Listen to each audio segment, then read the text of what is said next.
Hey guys, hope all is well. Now I know 2 weeks ago I did a vlog about Coney 2012 and I stated in that video that that was some sort of a second half of a video that I'd done about the R.D.A. And however, some of you may have noticed that the R.D.A. video was never uploaded. And that was because I recorded everything, I saved everything, and when I got home for the weekend, I was faced with this. But yeah, I had no sound whatsoever. And things weren't helped by the fact that I've done this video about 6 times and I have not liked any of the takes that I've done. And the one take that I was actually happy with was wrecked because there was no sound. As some of you may know, I am co-founder of the YouTube channel called Digger Does What, which is a YouTube channel dedicated to my rabbit, who is somewhat crazy and a bit manic. And we used to upload videos of him just doing really random and silly things. We announced this week on Twitter that he is going into retirement. But as some of you will know, he had very sort of sight issues. He had cataracts in his right eye when he came to us, and that has gradually got worse.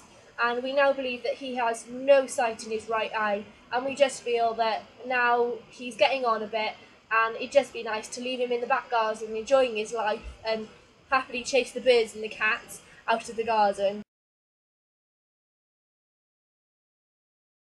The topic that I'm going to discuss today is a topic that's very close to my heart, and it is about the charity called the R.D.A., which is Riding for the Disabled Association. The aim of the R.D.A. is to give those living with a disability a chance to learn a new skill of horse riding. Now, there are some groups within the charity that also offer carriage driving lessons, and some groups even offer vaulting. In 2010, the R.D.A. proudly celebrated 40 years of improving lives. I have been a volunteer at my local R.D.A. group for about 7-8 years now, and I have loved every minute of it. After 8 years of horse riding myself, I decided it was time to give it up.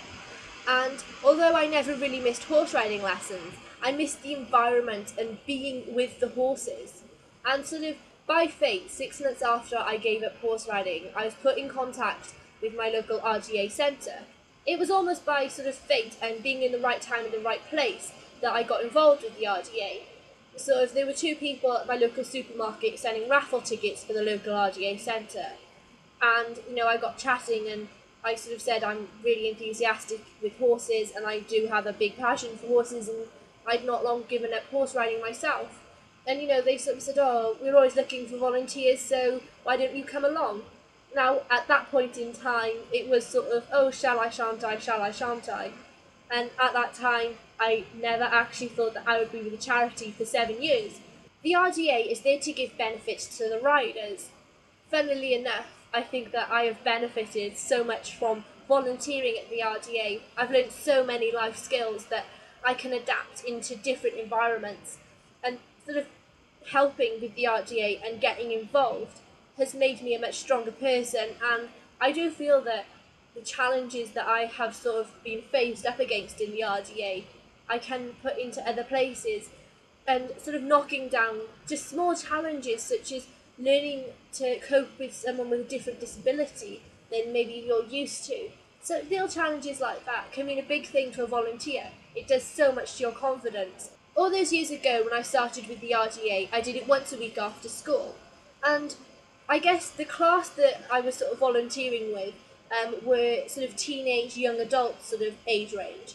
And I do hold my hands up and say, before I worked with the R.D.A., I was ignorant to disability. The extent of my knowledge of disabilities when I started with the R.D.A. was that there's physical disabilities and there are emotional/behavioural disabilities. And I didn't really care to know anything more. I didn't want to extend my knowledge as such. But now I know that there's the whole spectrum of autism. I understand all the difference between autism and Asperger's. And, and I haven't been taught that. Like, I haven't been sat down and taught that by the charity. It's just that you pick up on these things and you learn for yourself.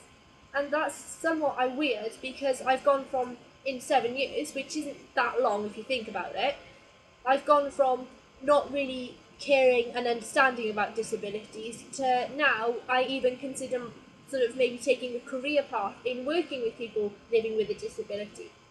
Volunteering at the R.D.A. has been a massive eye-opener for me, and I have learned so many life skills that I know I will take on in my life, and I will benefit from having this experience behind me. It's an amazing thing to see a rider sort of progress week by week. There have been riders that have come to us from the very first day that are intimidated by the horses and feel a bit scared being in this new environment. To over a course of, say, a month, they've come to us and then they're like, "Oh, hi Sarah, how are you today?" And sort of have a little conversation with me, and that's absolutely incredible. Riders have come to us in the first couple of weeks. They just sit on the horse, they're very quiet, they don't really do anything, they're very nervous and sort of anxious in a way.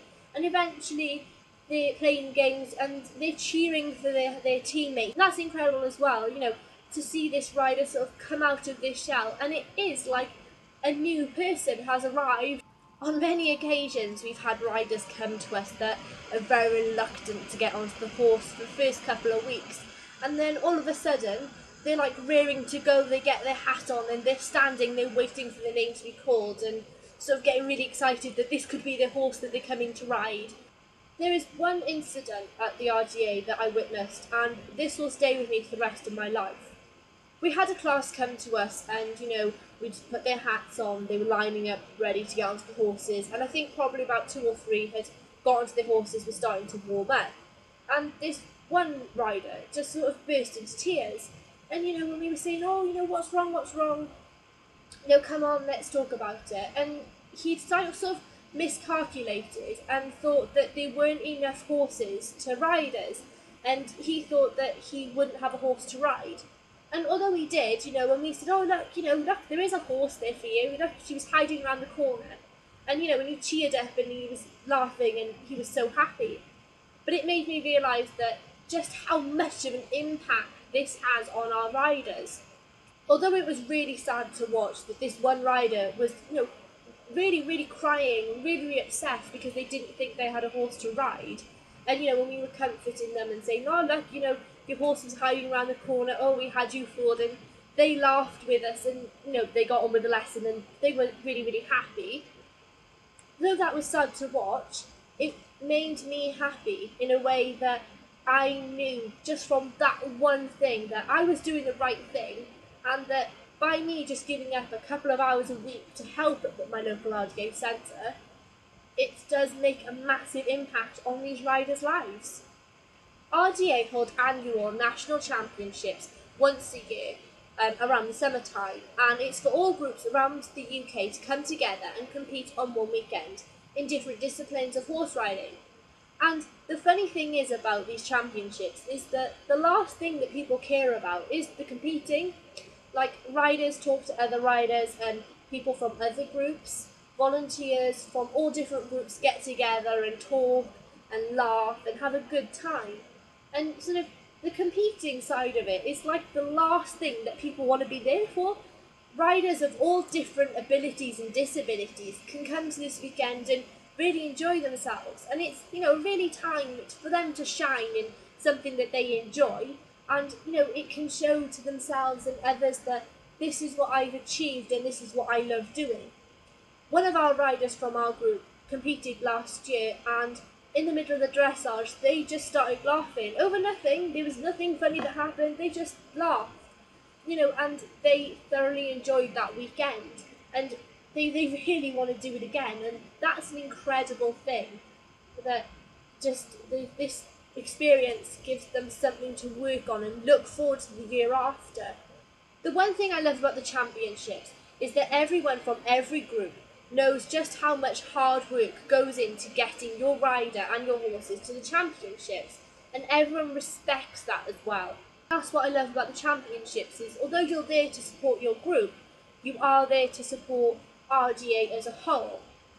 To me, R.D.A. is not a charity, it's a community. It's a group of people that have come together all across the UK to help one cause out of love and dedication and passion. And it's very rare in these day and ages to see that. This world is full of hate and war and crime. And if you go to any R.D.A. centre across the UK, you'll see an army of volunteers all there for the same reason, all there for the same passion and love, and who can all sort of come together and show that humankind can actually do something fantastic. I am very proud and I am very privileged to be part of the R.D.A, and the charity has taught me so much, and it has made me a better person, and it has made me the person that I am today.